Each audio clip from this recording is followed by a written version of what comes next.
The chapter number 5 is morphology of flowering plant. So whenever we are talking about morphology, that इसका मतलब क्या होता है? Morphology मतलब the study of external characteristics. So यहाँ पे आप देखो कि when we are studying about the morphology of flowering plant, we are going to study the specific characteristics of the flowering plant. When we are talking about roots, we can see the roots, stem, leaf, inflorescence, flower, fruit, and seed. We are going to discuss about this aspect of the flowering plants. So, what we are actually going to deal or what we are going to understand about the chapter is again and again we are going to say even morphology, external characteristics. हम पढ़ने वाले हैं. So, the study of external structure of flowering plant, that is angiospermic plant. Second thing, it will help us in the different type. It will help us to understand different type of leaf, different type of root, different type of stems. Okay. So the forms and function of the plant is called as taxonomy. We already see the term taxonomy in chapter number 2.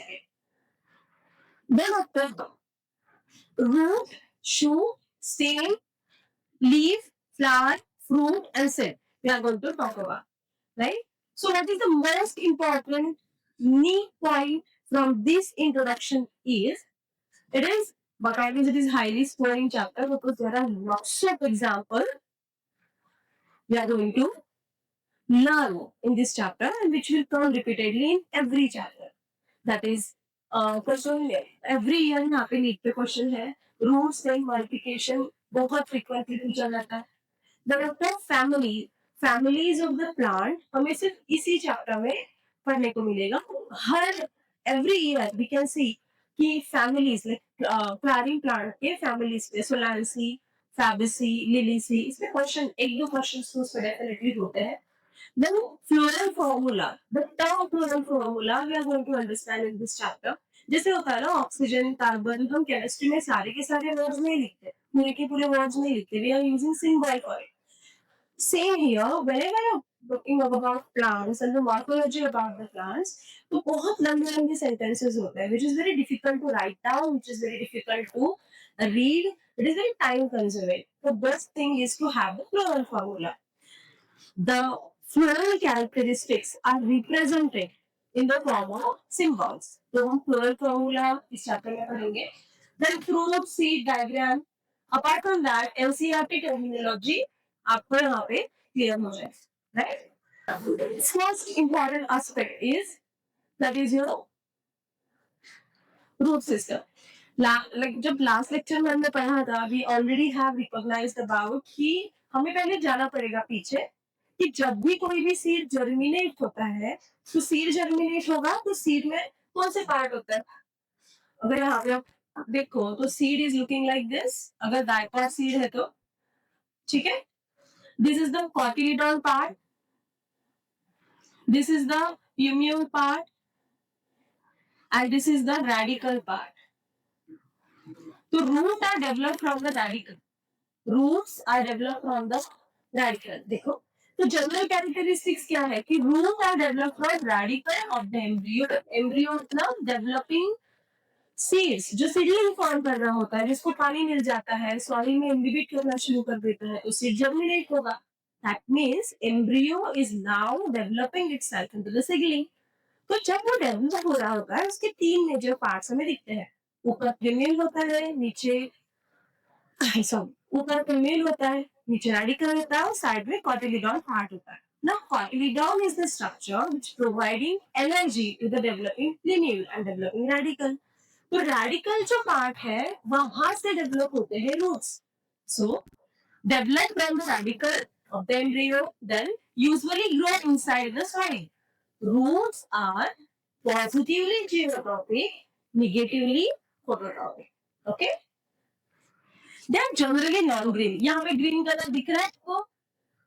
नहीं ना. तो roots कैसे होते हैं? Non green. They don't have green pigment because उनको photosynthesis करना ही नहीं है. उनका मेन फंक्शन है anchoring and absorption of water and minerals. Okay, so they lacks node and internode. Roots पे नोड्स एंड इंटरनोड्स नहीं. सो बियॉन्ड द रूट क्या ऑन द रूट टिप, हम आगे जाके रीजन्स ऑफ रूट पढ़ेंगे जिसके अंदर आपको प्रॉपर रूट रीजन्स पढ़ने को मिलेंगे, ठीक है। नाउ मेन फंक्शंस क्या है रूट के, कोई भी प्लांट पार्ट आप समझोगे ना बेटा, तो उसका एक मेन कंसेप्ट होता है कि उसका क्या काम है, उसका फंक्शन क्या है। जब भी किसी भी फ्लोरल पार्ट का या प्लांट का हम फंक्शन समझेंगे तो हमें उसको याद रखना बहुत आसान हो जाता है। डेफिनेटली रूट का फंक्शन वेरी बेसिक स्टैंडर्ड से हमें पता है कि एंकरिंग प्रोवाइड करना, स्टोरेज प्रोवाइड करना स्पेशल फंक्शन में आता है ये। But main two basic function है। First important thing, to provide the support, to provide the anchoring to the plant, and second thing is to provide the, like, to absorb the water and minerals through the soil. These are the two major functions. Apart from that, storage and synthesis. This kind of special function roots perform sometimes. Now you can see this is the whole shoot. This is the whole plant of the angiosperm. Angiosperms. ये diagram आपके NCERT के text book में भी दिया हुआ है कि shoot system है, रूट सिस्टम है। यहाँ पे आप ये मेजर सेक्शन जो देख रहे हो, this is the primary root. और जो ये ब्रांचेस आप यहाँ ऑब्जर्व कर रहे हो बेटा, this branches are the secondary root structure ना। यहाँ पे क्या क्या इंपॉर्टेंट पॉइंट है, जो एनसीईआरटी के पॉइंट है बेटा वही नीट इंपॉर्टेंट पॉइंट है। आप एक बात हमेशा याद रखना, एक्स्ट्रा या अननेसेसरली जो आपको एमबीबीएस में पढ़ना है या आगे जाके बॉटनी में, आगे जाके बीएससी एमएससी में पढ़ना है, वो अभी 11th 12th में पढ़ने की जरूरत नहीं है। अभी आपको प्रॉपरली सिर्फ और सिर्फ एनसीईआरटी पे फोकस करके NCERT line by line clear होनी चाहिए, एनसीईआरटी का माइक्रो रीडिंग होना चाहिए।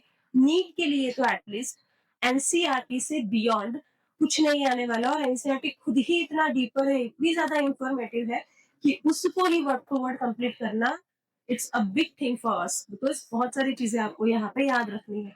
तो जो पॉइंट यहाँ पे एनसीईआरटी में इंपॉर्टेंट है ना बेटा, वही पॉइंट्स आपको नीट में इंपॉर्टेंट है। कौन से पॉइंट की roots develop from the radicle. हमेशा अगर आपको कोई भी पूछे कि ट्रू रूट्स कहाँ से डेवलप होते हैं, तो रूट्स डेवलप कहाँ से होते हैं, रेडिकल से होते हैं। Taproot system is characterized of dicot. There are two type of plants in angiosperm. हम जब प्लांट का क्लासिफिकेशन पढ़ते हैं, फिनारोगेम्स, क्रिप्टोगेम्स, देन क्रिप्टोगेम्स में हम देखते हैं कि थैलोफाइटा, ब्रायोफाइटा, टेरिडोफाइटा। फिनारोगेम्स में हम देखते हैं जिम्नोस्पर्म, एंजियोस्पर्म। फिर एंजियोस्पर्म का फर्दर क्लासिफिकेशन हम देखते हैं, तो क्या वेरी क्लियर कि there are two types, monocot and dicot. तो अगर आपको किसी प्लांट का रूट दिखाई दे ना, तो आप आइडेंटिफाई कर सकते हो कि ये रूट मोनोकॉट का है या फिर डाइकॉट का है, ठीक है। तो कैसे पहचानेंगे, सिंपल है। अगर आपको किसी का रूट दिखा, मतलब अगर वो ऐसे एक रूट डंडी लंबी सी है, तो वो रूट होगा टैप रूट, जो डेफिनेटली डेवलप हुआ होता है रेडिकल से। दूसरा जो टाइप है रूट का, वो होता है fibrous root. We will see it in detail. Adventitious root arises from other than radical. Root system is characteristics of the taproot system is characteristics of the dicot. Dicot में बेटा taproot होता है। Fibrous root आपको monocot में दिखेगा। अगर आप उस प्लांट को उखाड़ोगे ना, तो नीचे आपको फाइबर लाइक स्ट्रक्चर दिखेगा। ऐसे बहुत सारे छोटे छोटे फिलामेंट्स लटक रहे हैं, ऐसा दिखेगा। एक ही लंबा रूट हम वहां ऑब्जर्व नहीं कर पाते, जैसे हम डाइकॉट में देखते हैं। ओके, देन लास्ट वाला जो आता है, that is adventitious root. Three type of root, tap root develop from radicle. Okay, another one is monocot में आता है आपका fibrous root, and adventitious root आता है किसी भी प्लांट पार्ट से। Adventitious root and fibrous root दिखने में सिमिलर ही दिखते हैं, they are like synonym kind of. Apart from that, root क्या protects the growing apex, which is a special segment we are going to learn further. Root hairs helps for the maximum water and mineral absorption. Root shows the positive geotropism. They are normal green, main function absorption, anchoring, storage, synthesis of TGRS. Now what is the TGRS? Plant growth regulator. जैसे हमारी body में hormones होते हैं ना, जैसे plant hormones होते हैं, auxin, gibberellin, cytokinin kind of. तो वो हॉर्मोन्स प्लांट के रूट्स सिंथेसाइज करते हैं। ओके, नाउ की पॉइंट्स क्या है इसके, फंक्शन क्या है रूट्स के, absorption of water and minerals, anchoring to the soil, storage of reserve food material, synthesis of plant growth regulator, that is PGRs. These are the main four functions of the root. What Nick PYQs has been asked on this topic is the fibrous root system is characteristics of mustard, pea, wheat, mango. अब यहाँ पे ध्यान से देखो कि उन्होंने आपको examples दिया है, मतलब आपको ये आइडेंटिफाई करना पड़ेगा कि मस्टर्ड क्या है, डाइकॉट है कि मोनोकॉट. फाइब्रस रूट सिस्टम किसका क्लासिफिकेशन है यहाँ देखो. Fibrous root is characteristics of monocot. तो हमने एग्जांपल नहीं लिखे हैं, यहाँ आइडेंटिफाई करना पड़ेगा कि मस्टर्ड मोनोकॉट है क्या, पी मोनोकॉट है क्या, मैंगो मोनोकॉट है क्या. यहाँ इन सब में मोनोकॉट से वो कौन है, वीट है कि नहीं. मस्टर्ड, पी एंड मैंगो ये सब डाइकॉट है. और डाइकॉट में कौन से टाइप के रूट्स आते हैं, टैपरो. और क्वेश्चन क्या है, the fibrous root system is characteristics of. The fibrous root system is characteristics of mono. तो इन चारों में मोनोकॉट कौन है, वीट. तो आपको समझ में आ रहा है, ये डॉट्स होते हैं, उनको आपको जोड़ना पड़ता है. जैसे आप बोलो ना कि मोनोकॉट, एग्जैक्ट मोनोकॉट ऑप्शन में नहीं आएगा, they will give you the example. आपको समझना पड़ेगा कि अब ये मोनोकॉट है या डाइकॉट है, एंड देन आपको समझना पड़ेगा कि इसका आंसर कौन से टाइप का रूट आएगा. क्लियर. चलो, नाउ नेक्स्ट वन इज, बेटा नेक्स्ट टॉपिक जो है वो है रीजन ऑफ रूट. अब जब रीजन ऑफ रूट पढ़ना है मतलब क्या पढ़ना है, आपको रूट निकालना है. हम क्या पढ़ रहे हैं, मॉर्फोलॉजिकल कैरेक्टरिस्टिक्स पढ़ रहे हैं ना. तो मॉर्फोलॉजी में हमें रूट को निकालना है, उसको नोटिस करना है, और उसके रूट्स के सेक्शन को सही से स्टडी करेंगे तो हमें कुछ ऐसा सेक्शन मिलता है. See, root tip is divided into 4 distinct morphology characteristics. Taxonomy, root के टाइप्स, मोनोकॉट में कौन सा root, fibrous root. Tap root कहाँ आता है, डाइकॉट में. Adventitious root, any part of the plant. अब हम जनरल रूट का मॉर्फोलॉजी पढ़ रहे हैं, ठीक है.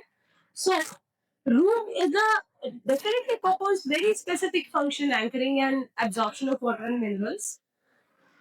यहाँ पे रीजन्स ऑफ रूट है. सबसे पहला जो सेक्शन है, यहाँ से उल्टा जाते हैं हम. यहाँ पे मैंने रूट क्या है, meristematic region, region of elongation, region of maturation, मतलब ग्रोथ ऐसे ही होती है ना. So I have pick that.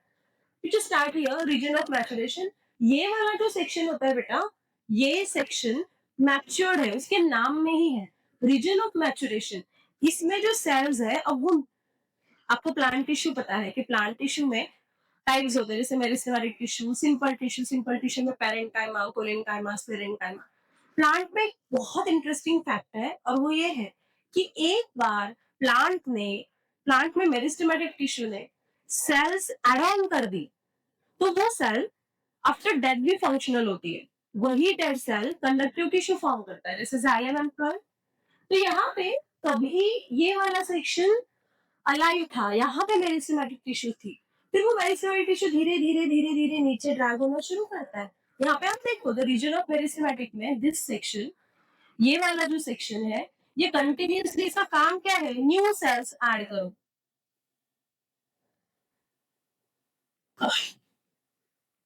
New sales को ऐड करो, ठीक है. अब जो न्यूली फॉर्म सेल्स होती है, हाई प्रोटोप्लाज्मिक कंटेंट की होती है, बहुत सॉफ्ट होती है और बहुत डेलिकेट भी होती है. और roots are growing inside the soil. अब सॉइल पार्टिकल हार्ड होता है ना, सॉफ्ट और स्मूथ तो नहीं होते. तो जब भी रूट इज गोइंग डाउन, जब रूट ग्रो हो रहा होता है, तो उसके सॉफ्ट सेल का सॉइल के साथ फ्रिक्शन होता है, जिसकी वजह से मैकेनिकल डैमेज हो सकता है सेल को. तो उसको प्रोटेक्ट करने के लिए एक टफ स्ट्रक्चर यहाँ पे प्रेजेंट होता है, जो इस कोलिजन को रोकता है, अवॉइड करता है, मेरिस्टेमेटिक सेल्स को ग्रोथ की जगह प्रोवाइड करता है. That is the root cap. It is a thimble like structure protecting the structure, protect the tender apex. मैंने बोला ना कि newly form cells, fresh cells होती है, तो वो सेल्स डिस्टर्ब ना हो जाए, उनको मैकेनिकल डैमेज ना हो जाए, इसीलिए ये प्रोटेक्टिंग कवरिंग होता है, जिसको बोलते हैं कैप. जैसे हम समर में पहनते हैं ना कैप, वैसे ही रूट की कैप मतलब ग्रोइंग रीजन को प्रोटेक्ट करने वाला structure means root cap. It makes a way through the soil. धीरे धीरे ये जगह भी बनाता है अंदर पेनिट्रेट होने के लिए. ओके, नाउ यहाँ पे सेकेंड वाला जो रीजन है वो देखो meristematic region, but obvious the cells are small, thin walled, dense cytoplasmic, divided repeatedly by mitosis. Meristematic cells है तो मेरिस्टेमेटिक सेल का काम ही कंटिन्यूसली डिवाइडिंग होता है. मेरिस्टेमेटिक सेल सॉफ्ट होती है, टेंडर होती है, हाई प्रोटोप्लाज्मिक कंटेंट की होती है. उसके ऊपर जब ये मेरिस्टेमेटिक सेल्स में नया सेल, ये पहले यहाँ थी अब यहाँ आ गई, तो ये वाली जो सेल्स है दैट सेल्स बिकम मैच्योर, तो उसको आप बोलोगे region of elongation. The cells elongated rapidly responsible for increase the root length. Region of elongation का फंक्शन क्या है? रूट के लेंथ को इंक्रीज करो. And then region of maturation, वो सेल मैच्योर्ड हो गई है. यहाँ पे दे विल डिफरेंशिएट. डिफरेंशिएट एक फंक्शन है, मतलब अब देखो जो मेरिस्टेमेटिक सेल है उनका काम क्या है? Continuously divide and redivide. Okay, and once the cell become mature they will differentiate, मतलब हमारे ओरिजिनल स्ट्रक्चर से अब एक नया स्ट्रक्चर फॉर्म करना, उसको बोलते हैं डिफरेंशिएशन. प्लांट में टर्म्स होती है डिफरेंशिएशन एंड डी डिफरेंशिएशन, हम वो पढ़ेंगे. अब दो cell mature and differentiate epidermal cells from the root hairs. epidermal, epi मतलब ऊपर, derma मतलब लेयर, प्लांट का मोस्ट लेयर, मतलब अगर ये सेल है, suppose this is the cell, तो सेल में ये जो आउटग्रोथ आएगा तो ये हो गया epidermal layer and these are the root hair. So the cell mature and differentiate epidermal cell from root hair. epidermal मतलब इस सेक्शन में जो प्रेजेंट है, इस सेक्शन में जो सेल प्रेजेंट है वो क्या फॉर्म करेंगी? रूट हेयर फॉर्म करेंगी. और रूट हेयर का फंक्शन क्या है? Increase the absorption area. जितने ये यूनिसेलुलर भी होती है एंड मल्टी सेलुलर भी होता है, तो उसका मेजर फंक्शन क्या है? सरफेस एरिया इंक्रीज करो so that roots can absorb maximum water. Okay, so this is the main region of root. कितने रीजन है? 4 रीजन्स. रूट क्या? Second, meristematic region. Third, region of elongation. And fourth, region of maturation. Okay. Now, what are the main important points over here? Again, the NCERT के जो points है, same points यहाँ पे use होंगे. Root क्या? Protects the growing apex. Meristematic tissues are cells जो है, these cells are very small, thin with the dense cytoplasm. Apart from that, root grow in the length due to the region of elongation. Length के लिए, root के length के लिए कौन सा region responsible है? तो region of elongation. Then root hairs arises from region of maturation. From which area of the root hairs arises? The answer is the region of maturation. Root hairs are unicellular, epidermal outgrowth. Root hair absorb water, mineral and salt from the soil. Maturation region is the main site of absorption. Which site helps for the maximum absorption from this whole parts of the root? Then the answer should be the region of maturation. Maximum water absorption is been done at the region of maturation. Okay? Now, अगर आपको याद रखना है तो CMEM करके आप याद रख सकते हो. C for cap, M for meristematic, E for elongation, M for maturation. Regions of root. Cap का फंक्शन है प्रोटेक्शन, मेरिस्टेमेटिक का फंक्शन है कंटिन्यूअसली सेल डिवीजन करना, इलॉन्गेशन का फंक्शन है ग्रोथ करना और लेंथ रूट का बढ़ाना, मैचुरेशन का फंक्शन है, रीजन ऑफ मैचुरेशन का फंक्शन है मैक्सिमम एब्जॉर्प्शन ऑफ वाटर. अगर क्या PYQs मतलब क्या क्वेश्चन इस पे आया है इसके पहले, तो the root hairs arises from which region of the root? Very easy, region of maturation. Fine. यहाँ पे कौन से ऐसे NCERT की लाइन है जो आपको याद रखनी चाहिए? From the region of maturation, some epidermal cell form delicate thread-like root hairs which absorb water and minerals from the soil. Seems to be very easy for the talented students, right? इतना बहुत difficult lines या बहुत heavy lines हमें नहीं लगती जब हम chapter पढ़ रहे होते हैं. But once you go slowly chapter by chapter, then the information थोड़ा ज्यादा हो जाता है बिकॉज बहुत सारी information along with the chapter we need to remember. Okay, now we are going to see the next. Actually, the next topic is a stem. तो सबको पता है कि stem कहाँ से डेवलप होती है? प्लीन्यूल से. जब डेवलपिंग एम्ब्रियो है तो एम्ब्रियो के टाइप्स मैंने बताया, पार्ट्स मैंने बताया आपको 3, रेडिकल, कोटिल्डॉन एंड प्लिमेल। तो रेडिकल से डेवलप होने वाला है हमारा रूट, कोटिलेडॉन्स प्रोवाइड करने वाला है न्यूट्रिशन एंड प्लिमेल से डेवलप होगा हमारा shoot system. Above the ground जो बेटा डेवलप होता है उसको हम बोलते हैं शूट स्टेम, जो आपको दिखता है। कोई भी प्लांट हम ऑब्जर्व करते हैं, कोई दिखता है कि प्लांट इज इमोबाइल, एक ही जगह पे रुका हुआ है, तो एक ही जगह पे कैसे रुकेगा, उसको होल्ड करना जरूरी है। That function is been done by roots. Apart from that, जो अबव द ग्राउंड स्ट्रक्चर हमें दिखता है, जो जो पॉजिटिवली फोटोट्रॉपिक है एंड नेगेटिवली जियोट्रॉपिक है। Feature of stem, stem is develop from the plumule. आप यहाँ पे देखो, this is how stem look like. Typical stem ऐसे दिखती है। यहाँ पे जो स्ट्रक्चर आपको दिख रहा है, दिस वन, दिस सेक्शन, यहाँ पे लीफ आउटग्रोथ दिख रहा है, ये हमें समझना है।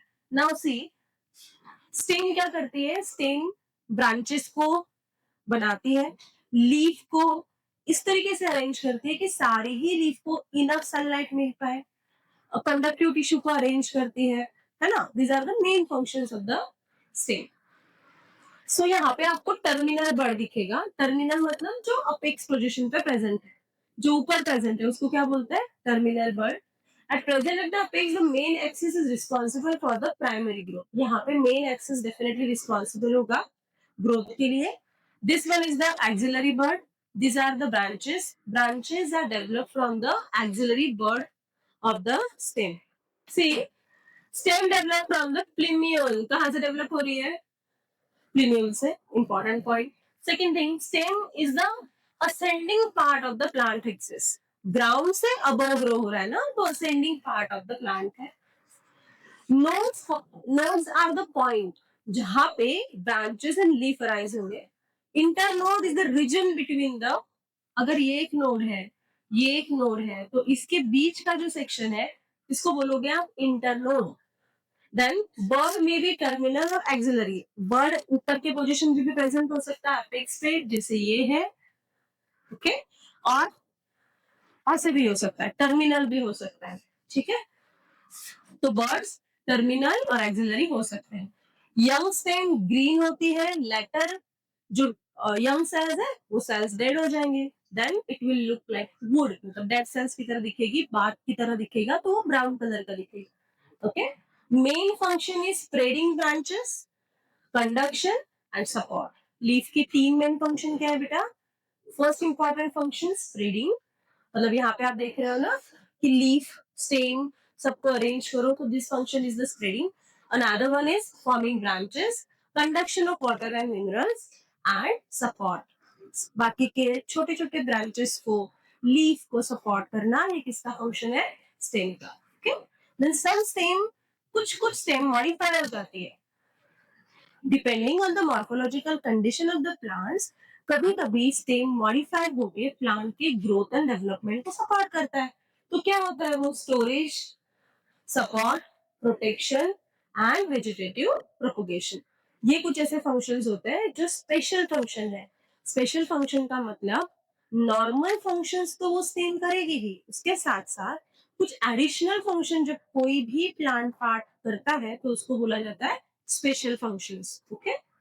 नाउ अगेन एक बार रिकॉल कर लेते हैं functions. First, spreading out the branches, conduction, transportation, ऑटोबिस, ट्रांसपोर्टेशन रूट से जो वाटर आया है वो rest part of the plant को पहुंचाना है।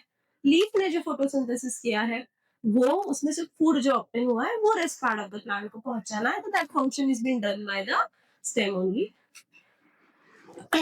Store food sometime, this is the special function. Provide support like tree trunk, vine tendril. Then after, provide protection. कभी कभी स्टेम पे आप देखोगे थॉर्न्स होंगे, कांटे होते हैं, so that protects the plant from the herbaceous animal. Apart from that, some stems help in the vegetative propagation like runner and bun, okay. Now what is the PYQ alert of this topic is, which of the following is not function of the stem? इसमें से कौन सा stem का function नहीं है?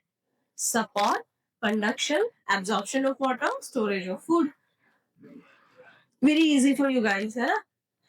NCERT line to remember, कौन सी line आपको याद रखनी है? The main function of stem is spreading out branches bearing leaves, flowers, and fruit.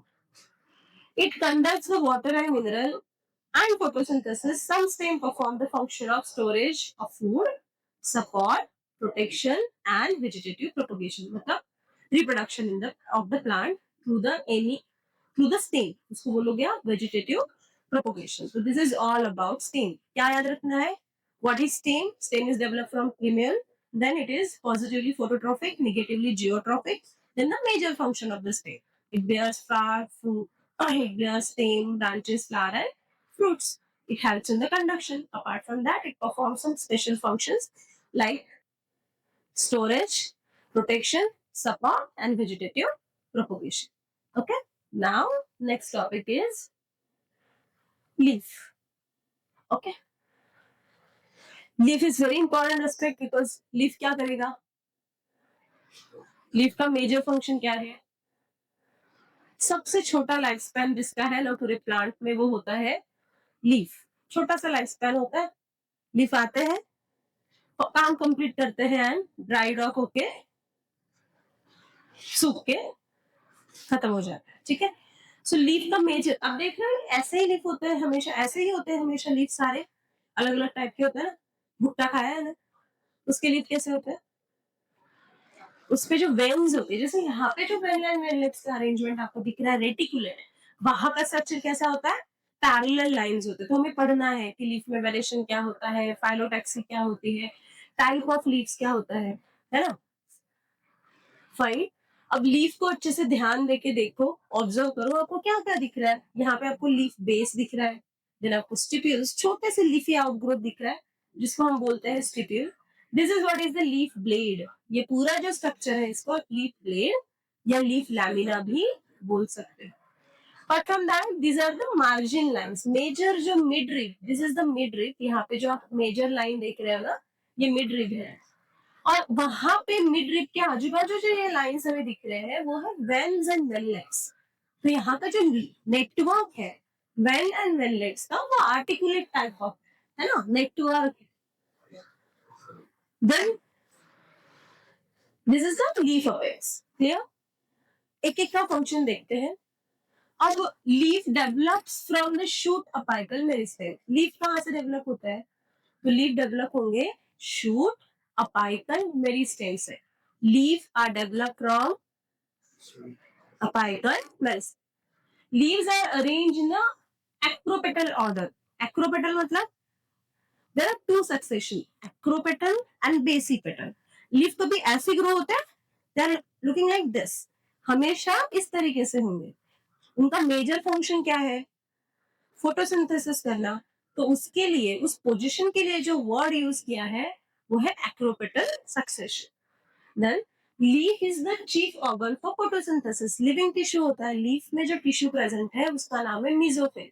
मीजोफिल्स में जो सेल्स होती है उसमें प्रेजेंट होते हैं प्लास्टिड.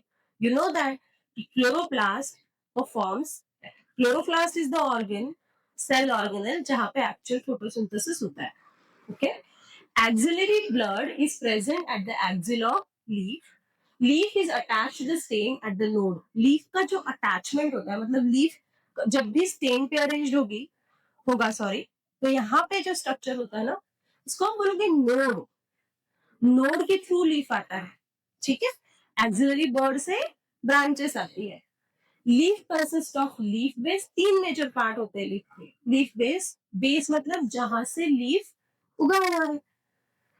देन पिटियोल, पिटियोल मतलब stalk of the leaf. And lamina मतलब ब्लेड, कंप्लीट लीफ, उसको बोलोगे आप लैमिना. सो मतलब vein provide mechanical strength and transport.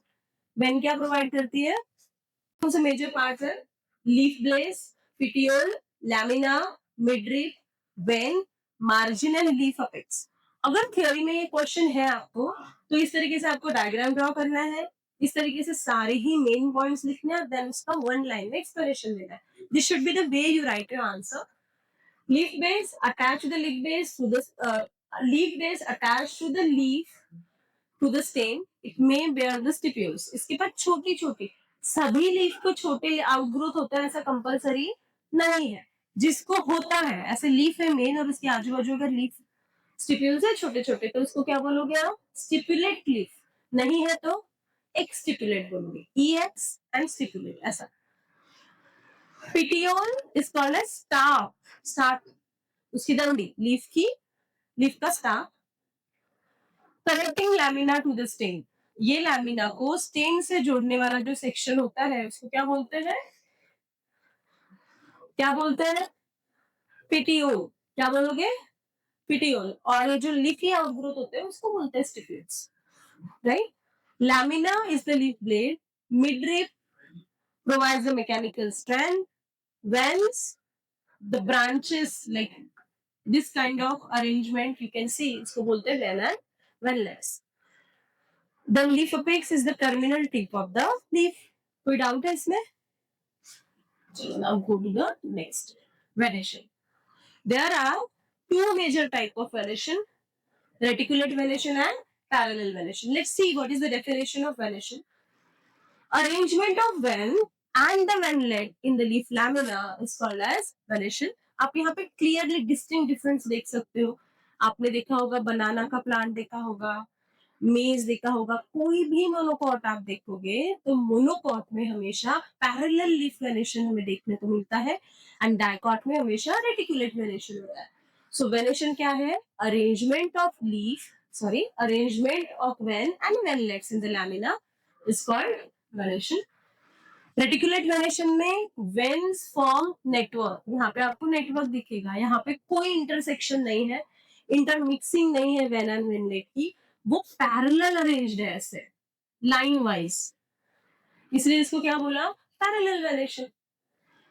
Reticulate venation कहाँ कहाँ दिखेगा? बट ऑब्वियस ये डाइकॉट में होता है। Examples are peepal, hibiscus, mango.